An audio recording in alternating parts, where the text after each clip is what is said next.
Sebelum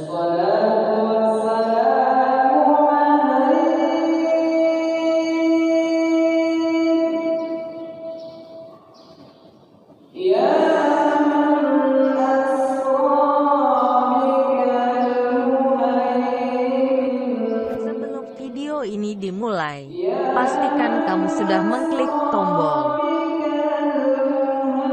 like, subscribe, lonceng, dan share ke teman-teman.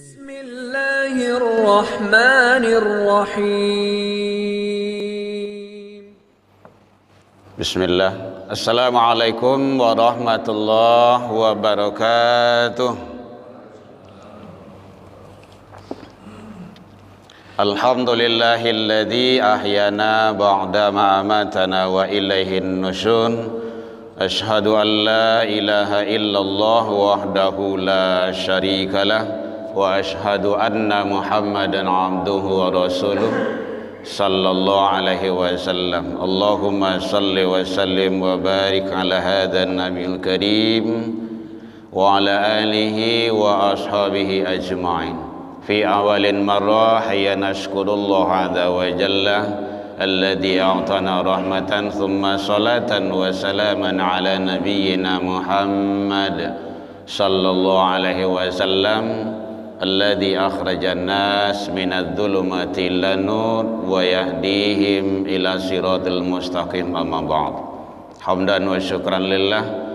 Seluruh puji dan syukur tiada henti selalu kita ucapkan ke Allah Subhanahu wa taala. Alhamdulillah, sampai pagi ini kita masih diberikan umur panjang, badan sehat, waktu luang ada untuk ibadah, dan kita masih istiqomah. Walaupun agak batuk-batuk seketik aja ya, itu dan sunnatullah. Namanya sehat, itu sakit tidak akan berpisah dari kita.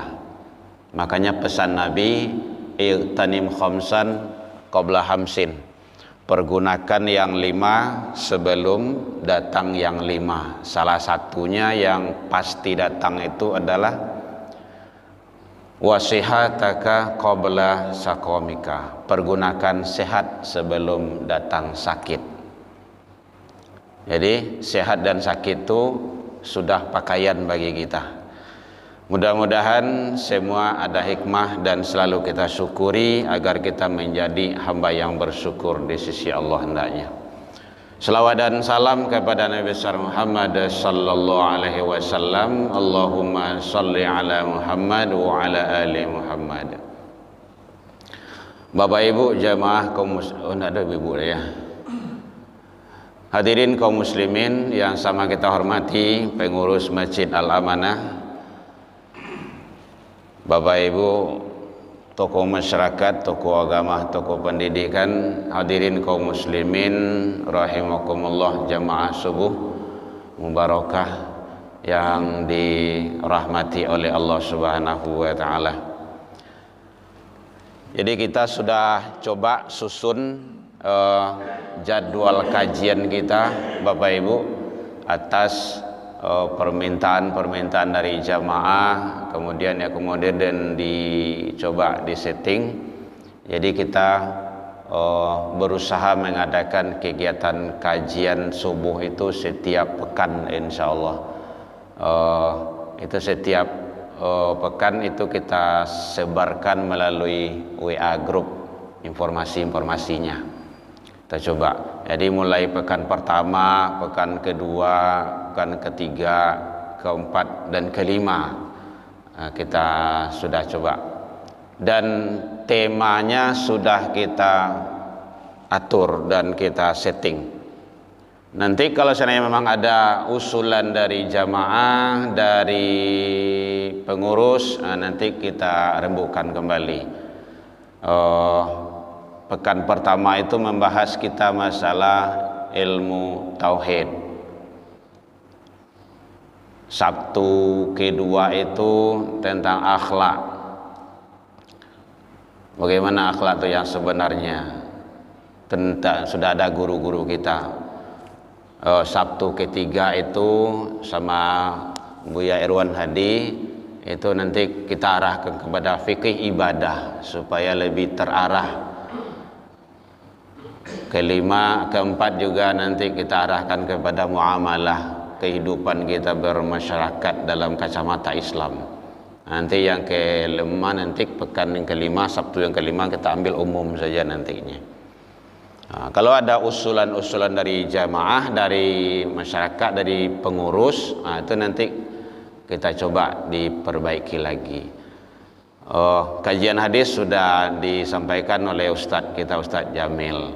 Tadarusan kita sudah ada. Jadi kita hidupkan rumah ibadah kita ini dengan kegiatan-kegiatan keagamaan.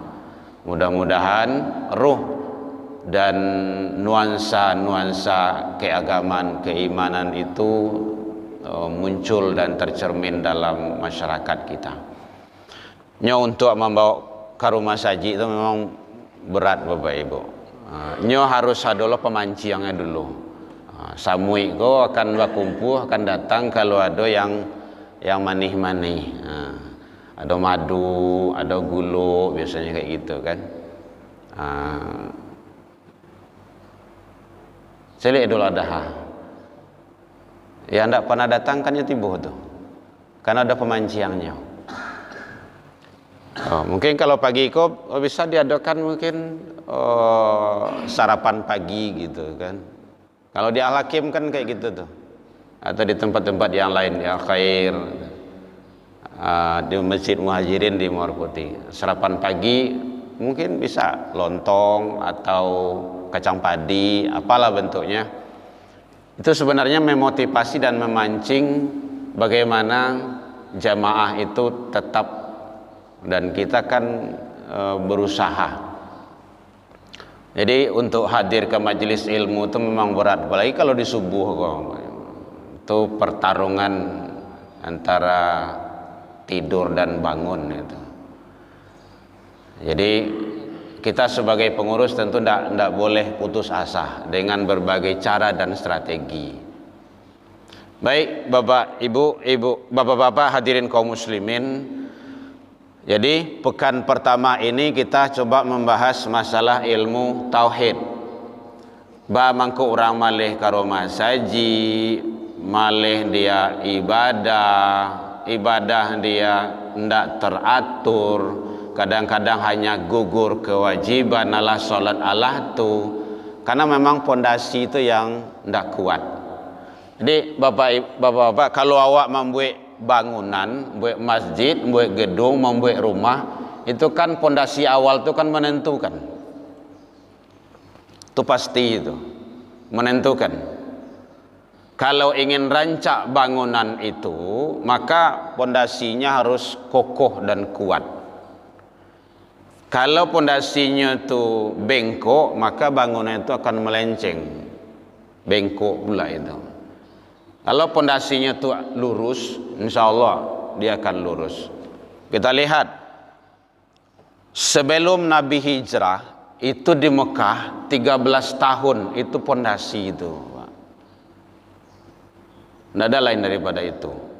Bagaimana agar iman tauhid seseorang manusia itu kuat dan kokoh, dan itu butuh proses,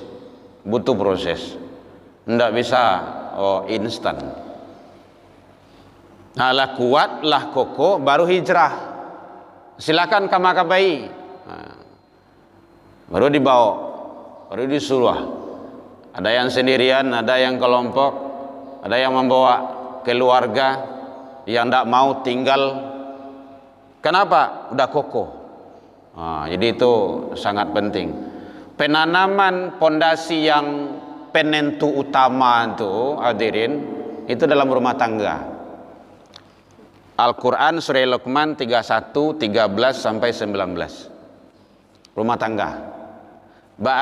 Luqman itu menerapkan di dalam rumah tangga itu tauhid yang sangat kuat itu. Jadi sebelum sholat, sebelum adab kepada yang lain, sebelum ibadah, itu tauhid yang dikokohkan. Ya bunayya la tusyrik billah. Imam kita sering baca dalam sholat itu. Jadi ternyata tauhid itu menentukan. Wajar saja dia kadang ada kajian biasa, kadang udah ada panggilan Allah untuk ibadah, lewat saja. Kenapa? Karena pondasi tadi itu yang rapuh, yang tidak kuat. Dan itu adalah tugas kita, terutama kepada anak-anak kita. Bagaimana kita untuk selalu memberikan nilai-nilai tauhid yang kuat itu. Kalau ada yang akan ditanya boleh ya, bapak-bapak hadirin jemaah. Jadi ada setidaknya 3 disiplin ilmu yang wajib kita ketahui sebagai umat manusia, wabil khusus orang yang beriman, untuk diketahui, difahami, dan juga diamalkan. Kalau Allah tahu, kalau nak diamalkan, tak jodoh. Banyak orang yang tahu tentang sholat, tetapi sholatnya masih bisa dipertanyakan. Ada sholat hanya sekedar gugur kewajiban. Kayak anak kecil kan bisa juga, anak-anak TK kan gitu. Ada sholat itu di ujung-ujung waktu, yang hobi nonton di TV, sholat itu antar iklan masuknya sholat, iklan selesai, sudah sembahyang. Hobi-hobi menonton tuh. Dan banyak modelnya. Ada yang kejar target ibadah itu bagai. Kenapa? Kembali kepada yang namanya ilmu tadi itu. Gunanya ilmu itu untuk diamalkan. Al-ilmu bila amalin kasyajari bila thamarin. Ilmu kalau tidak diamalkan tidak ada gunanya juga. Dia harus diamalkan. Di yang pertama, disiplin cabang ilmu yang harus awak ketahui itu adalah ilmu fikih. Ini dasar kerangkanya, Bapak. Ilmu fikih, hukum Allah bagaimana. Dan ini orientasinya banyak pembahasannya tentang ilmu syariat atau yang sering awak kenal dengan rukun Islam. Rukun Islam. Tapi kalau lah sudah di situ belum selesai di sana itu. Nah, kadang-kadang rukun Islam itu tidak sempurna. Tidak maksimal, ala kadarnya saja. Bacaronyo sholat yang benar itu tinjauannya ilmu fikih, ilmu syariat kalau dalam pembahasan ilmu-ilmu tauhid itu. Bacaronyo puasa itu, sholat itu banyak pula pembahasannya itu, banyak, beratus-ratus bahkan ribuan kitab yang membahas tentang itu, tentang bagaimana sholat itu, sifat sholat Nabi, bagaimana sholat sebelum sholat, sholat dalam sholat, sholat sesudah sholat. Dan itu sangat luar biasa itu. Tinjauannya adalah ilmu syariat. Dan itu harus. Jadi kalau seandainya memang banyak yang tidak sholat, ya mungkin pemahaman tentang sholat itu ala kadarnya saja. Kadang sholat itu sekali seminggu, sekali sepekan, hari Jumat saja. Ada juga sholat itu tahunan, hari raya Idul Fitri, Idul Adha, atau tarawehan, musim-musiman. Padahal Allah menyampaikan ke Jibril, Jibril menyampaikan ke Rasul, bukan seperti itu. Sholat itu di awal waktu contohnya kan. Sholat itu ada ketentuan-ketentuan, dan itu uraiannya, kupasannya adalah dalam rukun Islam, pembahasannya yang disebut dengan cabang disiplin ilmu fikih, tinjauannya. Bagaimana puasa yang baik, yang membatalkan puasa, yang membatalkan pahala puasa, itu tinjauannya syariat. Bagaimana haji yang benar, umrah, wudu, Wudu itu sangat banyak yang tidak diketahui. Di rumah tuh awak bau dua dulu, pai karajo bau dua, pai kemana-mana awak bau dua, ke kampus, pai sekolah, pai ke pasar. Makanya Syekh Abdul Qadir Jailani memahami kalau wudu beliau beliau wudu, bata wudu gitu. Nah, dan itu ada landasannya, ada dalilnya. Surah kedua ayat 222. Kita udah hafal itu doa sesudah wudu. Innallaha yuhibbut tawabin, itu intisarinya, wa yuhibbul mutatahhirin. Allah cinta dan sayang kepada hambanya yang taubat. Allah cinta dan sayang kepada hambanya yang taharah. Taharah itu wudu, menjaga kebersihan, kesucian. Makanya dulu kalau di zaman 2019 2020 barang tuh Covid itu, dianjurkan cuci tangan. Kan taruh awak disuruh cuci tangan tuh. Setiap sewanta cuci tangan. Asan diawai sudah tuh cuci tangan. Dalam Islam jauh lebih hebat dari itu. 5 waktu sehari semalam. Cuci tangan tuh, bukan hanya cuci tangan, berwudu. Bahkan kalau di pondok itu pengamalannya bapak-bapak, sebelum sholat mandi dulu. Jadi setiap sholat tuh mandi, Wah, itu begitu amalan di pondok itu. Nah, jadi sangat penting. Ini kan pondasi, dasar-dasar yang kadang-kadang terabaikan dan terlupakan, dan itu tidak dianggap begitu penting.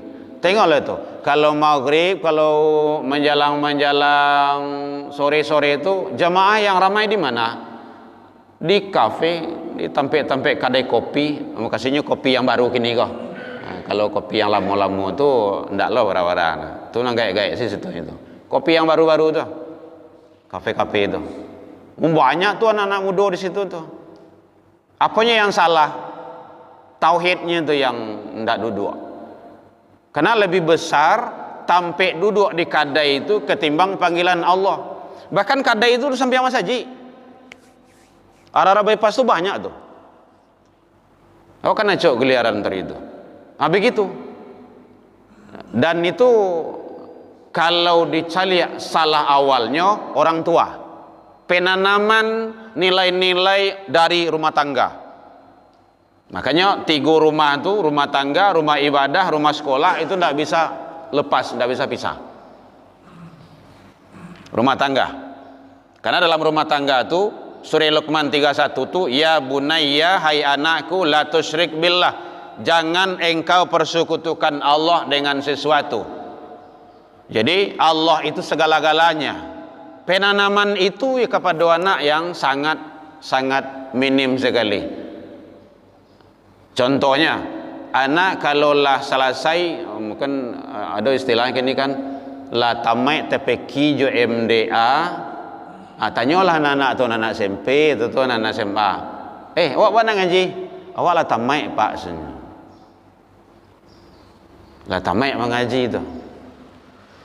Padahal baca Al-Quran itu menganalisanya, mentadaburnya tidak ada batasannya. Jadi ini sangat penting sekali, hadirin. Penanaman tauhid. Nah, tentu startnya dalam rumah tangga. Siapa yang berperan besar di situ? Orang tua, ayah, ibu, atau peran besar itu. Mengko awak masih bertahan sampai hari kini rajin ke rumah saji, itu barakai didikan dari orang tua kita dulu. Dan terus kita mencari dan mencari. Tidak ada lepas dari itu. Jadi penanaman dari dulu. Kalau di kampung-kampung dulu jam ngaji, kalau tidak mengaji wak kena berang. Nyolala di pemuda-pemuda itu bagai. Inyon tak pandai ngaji tidak. Tapi begitu kepekaannya terhadap adik-adiknya, generasinya. Kalau ada lewat jam solat, tidak solat, nampak di pemuda-pemuda yang tangguhan-tangguhan tuh, itu nyusuruh tuh. Begitu. Jadi yang tauhid tuh, yang iman tuh harus dikawal tarui Bapak Ibu. Bapak jemaah. Mengko dikawal, karena dalam perkembangan ilmu psikologi anak, ilmu pendidikan itu, anak sampai SMA semester 1 kuliah itu masih labil, belum stabil, masih dalam mencari dan mencari. Sedang itu perlu diarahkan juga. Makanya anak tuh yang rentan SMP, SMA, kalau ndak dikawal dengan rapi oleh orang tuanya, pasti berantakan. Orang gaek sibuk dengan urusan kegiatan, sementara anak sibuk dengan kegiatan anak. Nah, tengoklah itu hasilnya. Maka orang tua yang nyinyih itu, yang cerewet itu, anaknya sukses biasanya itu. Kenapa? Anak itu dikontrol tarui. Allah sholat, kamah tadi, Josia main, jambara ke pulang, manga ke situ. Ya memang protek banget orang tuanya itu. Kenapa? Karena indikasi nanti bahaya yang akan menimpanya. Lain mengaji tadi, lain sholat tadi. Nah, begitu orang tua. Nah, kadang-kadang itu kan tidak peduli. Tidak peduli. Dan itu saya abaikan. Kadang anak main, ini pada dia saja. Jam sholat, jam ngaji. Waktu-waktu belajar. Banyak anak-anak SMP, anak SMA yang cabut-cabut. Itu akibat apa? Inyo difasilitasi dengan motor, difasilitasi dengan handphone. Banyak. Dan mata awak sendiri kan mencari ya. Kan dah kayak SMP apa sih balik baru tuh. SMA banyak di situ. Nah, nanti kumpul-kumpul, ada yang merokok, macam-macam. Kenapa? Dari keluarga. Tidak lepas dari itu.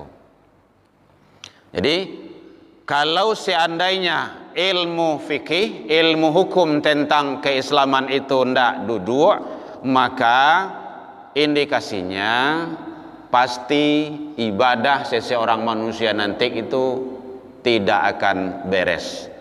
Nya nanti sampai kadang kalau dari keteknya lah tak biasa meninggalkan sholat, lah kadangnya itu biasa, tidak di masalah lain. Mungkin bapak-bapak yang sudah haji dan umroh di samping sekitar Masjidil Haram tuh kadang-kadang kan adanya sholat di muka kadainya begitu, di muka kadainya, walaupun agak berjarak gitu kan. Kenapa? Karena ialah biasa. Padahal sholat di masjid itu jauh lebih afdol dan lebih utama. Nah, kan beda juga pemahamannya itu. Jadi ini yang terpenting bagi kita, bagaimana kita selalu istiqomah dalam mendidik dan membina diri kita, keluarga kita. Kenapa keluarga? Karena keluarga itu bahagian dari tanggung jawab kita sebagai suami bagi yang sudah punya istri. Ini kan 2 baru yang belum di sini. Yang lainnya kan sudah. Ya Ustaz, capek saya ini. Mengantuk. Kalau subuh ke yo. Udah, kita mulai habis lagi. Kita tidak lama, 20 menit. Nah. Kalau ada yang ditanya, Bapak diskusian boleh. Dan membahas ilmu tauhid itu butuh waktu dan proses, tidak bisa instan. Awak di Ahlussunnah di Kapalokoto itu hampir 10 tahun pemain tunggal di situ Pak, sampai SIPEK 20 bahasannya. Ya memang bansu-bansu.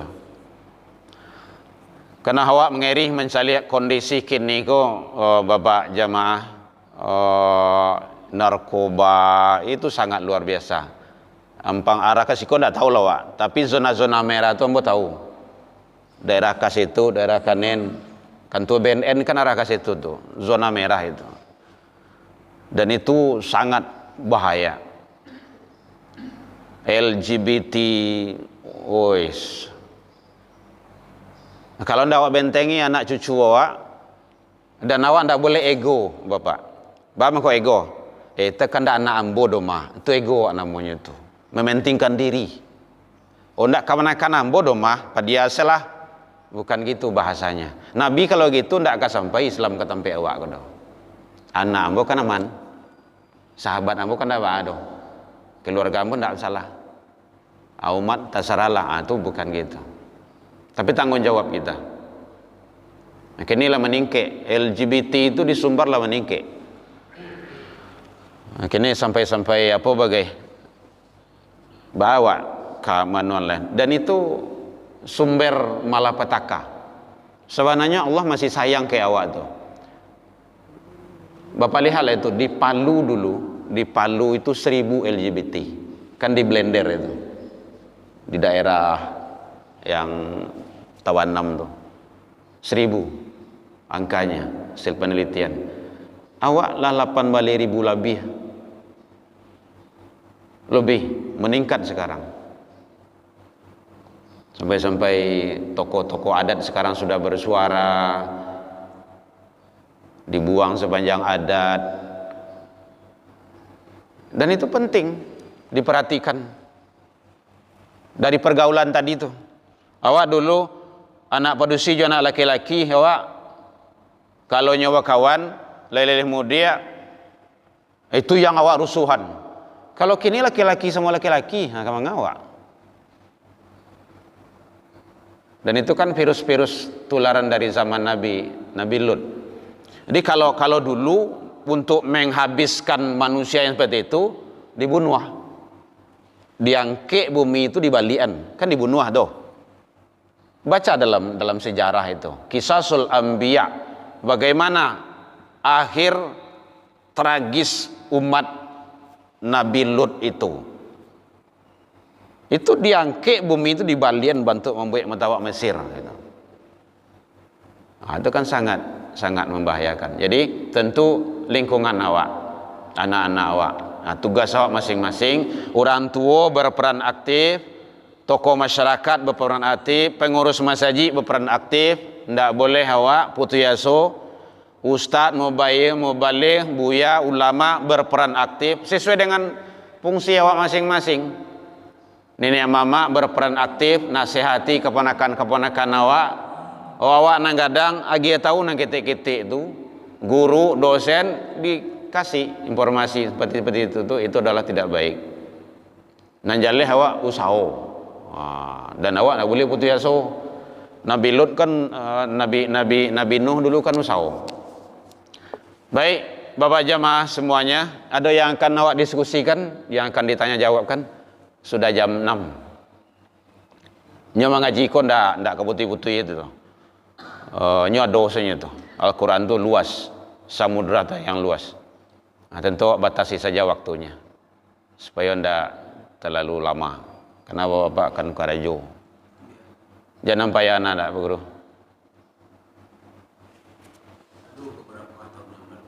Ya.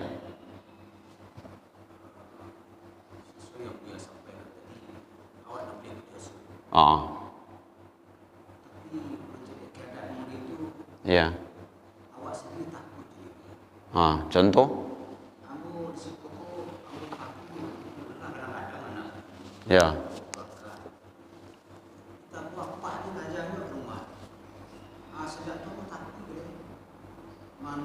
Mengecek-ngecek anak-anak ketik-ketik takut ikut ibu kajak diajak apa tinju rumah kan kajaknya rumah kajaknya apa tinju Iya.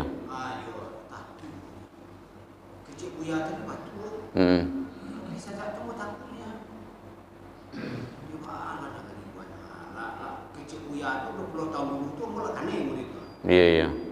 Apa aja lanjut ya. Kasih buaya. Baik, Pak. Sebenarnya modeliko. Jadi untuk inyo kalau tak muruna bil ma'ruf itu tidak ada resiko menyuruh kepada kebaikan.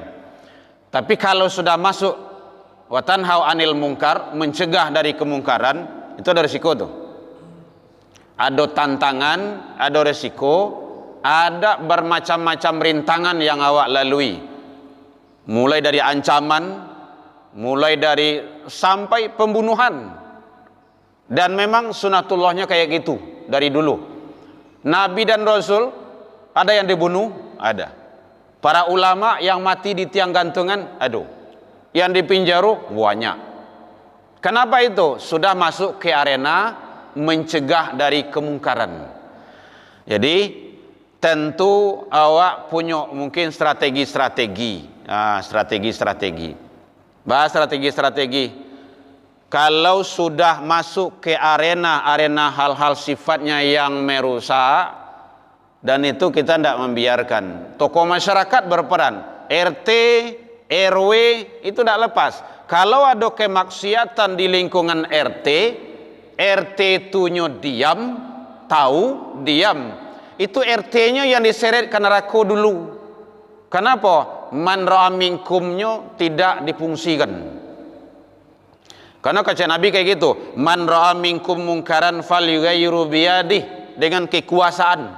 Nah, kekuasaan itu sesuaikan. Nah, kalau awak sebagai ayah punya kekuasaan kepada anak-anak awak, kepada keponakan awak. Awak sebagai guru punya kekuasaan kepada murid awak, santri awak. Nah, gitu. Awak sebagai dosen punya kekuasaan kepada mahasiswa awak. Nah, tentu sesuaikan. Awak pemuda punya kekuasaan kepada bawahan adik-adiknya, generasi-generasinya. Tapi kalau sumber ko ayah ko kawah diulu, itu susah tu. Itulah barik tu. Amo masih takanah dulu. Kuliah aja Pak Guru di kampus.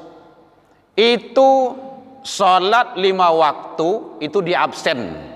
Beliau buian agenda tu. Kalau ada ndak sholat, selamat, ambil semester besok, pasti gagal. Itu menanamkan apa tuh? Nilai-nilai. Karena dosen punya kekuasaan kepada mahasiswa. Ada silai. Kalau nampak awak goncengan laki dan perempuan, walaupun adik kandung awak, goncengan pakai motor, nampak di beliau, di dosen tuh, pasti gagal. Ambil semester 6 bulan yang akan datang. Kenapa? Tidak beradab. Suami istri saya tidak mau itu tuh. Atau adab tuh. Karena ilmu adab itu di atas ilmu. Banyak ilmu kalau tidak beradab, tidak ada artinya Pak. Sebabnya iblis itu diusir dari surga. Adab tidak ada. Ilmu banyak, awak lebih senior. Kan itu yang sering dibaca oleh Ustadz awak jadi imam tuh. Allah menyampaikan kepada seluruh penduduk surga untuk sujud ke Adam. Fasajadu, semuanya sujud. Illa iblis, kan gitu redaksinya, kecuali iblis. Bah makanya nama sujud. Keceknya nyu melawan. Apa yang disampaikannya? Khalaqtani finnar, kami diciptakan dari api, makhluk hebat. Lah dulu senior. Wa khalaqtahu min tin, inyo itu Nabi Adam. Adam itu kapatang kok baru dari tanah. Ndak mungkin kami sujud kayaknya do. Ya Allah, kami udah lama di sini. Nah, itu bahasanya. Lah lama di surga kok. Adam baru tiba baru. Masa kami ke sujud lo kayaknya. Itu kan adab tuh. Jadi bukan keluar, dikeluarkan. Sudah ratusan tahun di surga. Kenapa? Ilmu ada, adab tidak ada. Nah, jadi endingnya tujuan awak supaya bagaimana awak tetap. Nah, kalau yang awak di komplek itu awak cubon Pak Guru. Kalau mau pergi sholat, kalau di rumah itu sholat, satara ngasuh azan, kalau sholat tuh, asal nampak anak di luar, biar dikadai duduknya, laki dan perempuan, gadang ataupun ketek, pasti yang buat riak. Bang, udah azan. Memang banyak kelenya, ya biasanya. Nyu kadang matu kau okay. Badang kadang-kadang. Kalau lah dibiasakan taruh, insya Allah. Jadi ujung-ujungnya, kalaulah awak lewat, karena awak lah ditandainya. Nah, kalau Pak itu lewat, awak pasti nyimbau, awak pasti nyuari, awak pasti tegur. Nah, kebiasaan itu awak ulangin taruh, nanti akan menjadi kebaikan-kebaikan. Jadi nyata biasa. Pak itu tiba, sok saja. Setidaknya pulang ke rumah maknya. Jadi intinya, memang kondisi seperti itu, Pak. Apalagi kalau anak itu tidak anak awak gitu kan. Pola anak dengan orang tuanya mungkin sama. Itu gunanya kita selalu banyak menimba ilmu pengetahuan ini, ilmu-ilmu agama. Tujuan kita bagaimana tetap kita selalu mendapat kebaikan-kebaikan natijah dari Allah Subhanahu wa taala. Kuncinya awak memang tak boleh putus asa dah, Pak. Tu kuncinya. Awak disikokan awak cobain tu. Kadang awak lasaran sembahyang nyo rapi, siap sembahyang dalam solat tu nyo kabur keluar. Kecuali kalau awak rantai ke kie gitu kan. Kemana awak? Kalau anak awak seperti itu, dan namun kalau mendidik anak jo agama tu memang karih, Pak. Tiba di rumah, ia bawa juga kapit pinggang. Dan namun serius. Awak sedang sholat, ada kejadian suatu anak kecil, masih kecil-kecil tu, yang di Mesir tu, masih kecil-kecil ya, SD kelas berapa lah, kelas 2, kelas 3 tu kan. Awak sedang sholat, balari nyob bodi kakak itu tu. Rumah kayak masjid mah, putar-putar di muka. Tentu refleks siap sholat tu pengurus muariak. Balari uang itu, tiba di rumah, ambo ambil lidih, ambo baik sampai sirah. Anak-anak ambo. Nya ketek iyo. Ambo menanamkan dari kecil kesakitan itu. Supaya nanti inyo ndak sakit di gadang nanti itu. Orang kini kan ndak peduli. Mulai anak kecil ham ngejenya. Ndak ada ham tu do. Ndak sadonya ham tu do. Awak mendidik anak awak. Nan kadirandam dalam neraka nanti awak ndak ham tu doh. Jadi ham itu hukum buatan manusia. Kalau ada hukum buatan manusia itu bertentangan dengan aturan Allah, ndak boleh dipakai. Ndak boleh dipakai. Haram hukumnya. Dalilnya ada. La ta'ati li makhluk fi maksiatil khaliq. Ndak boleh taat kepada makhluk kalau untuk maksiat kepada khaliq. Itu untuk memang kerja sama orang tua. Kadang lah disampaikan orang gaya ni kan, biarlah apa nun. Kadangnya fasilitasi anaknya je handphone. Ada masuk WA kau bagi anak-anak sedang main di situ gitu kan. Sedang solat. Maka mengawak. Awaklah berusaha mendidiknya, tetapi nyo tiga rumah tu memang ndak lepas dah, rumah tangga, rumah ibadah, rumah sekolah. Di rumah ibadah mungkin bagus, rapi, kalau rumah tangga ndak beres, ndak mau.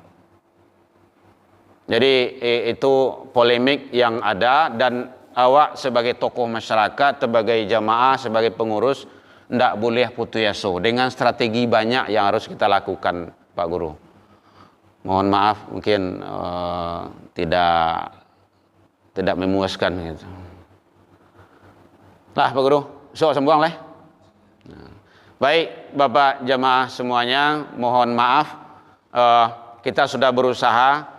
Dan ambo diamanahkan sebagai seksi pendidikan, sebagai sesi dakwah, sudah berusaha menyusun jadwal untuk hidupnya nuansa-nuansa keagamaan di masjid kita.